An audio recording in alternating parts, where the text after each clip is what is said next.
तो भाई गोपालगंज से कितना लोग बा, अगर ये वीडियो को देखा था तो वो लोग के लिए वीडियो बनावल जाता जे बिहार पुलिस या होम गार्ड के तैयारी करता। बहुत दिन पहले जिला प्रशासन के आदेश रहा कि बिहार के होम गार्ड की जो वैकेंसी आइल बा जना पर फिजिकल लिहल ऊपर वेटिंग के लिस्ट दे दिया गया, यानी थोड़ा सा प्रतीक्षा के समय ले लिया गया। वो इंतजार के घड़ी समाप्त हो गई बा। 23 जून के गोपालगंज के VM फील्ड में एक आयोजन रख दिया गई बा। अब जम के तैयारी कल जाओ।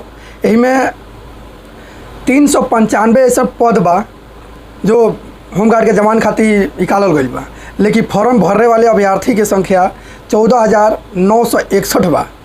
अब इमें देखल जाओ कि केकर तकदीर और लक साथ देता आ के इतना मेहनत करते। इमें फिजिकल जौन हो तो 6 मिनट में 1600 मीटर के दौड़ हुई, हाई जंप, लॉन्ग जंप, छाती गोला, ये तमाम जौन प्रक्रिया होला बिहार पुलिस के करवावल जाए।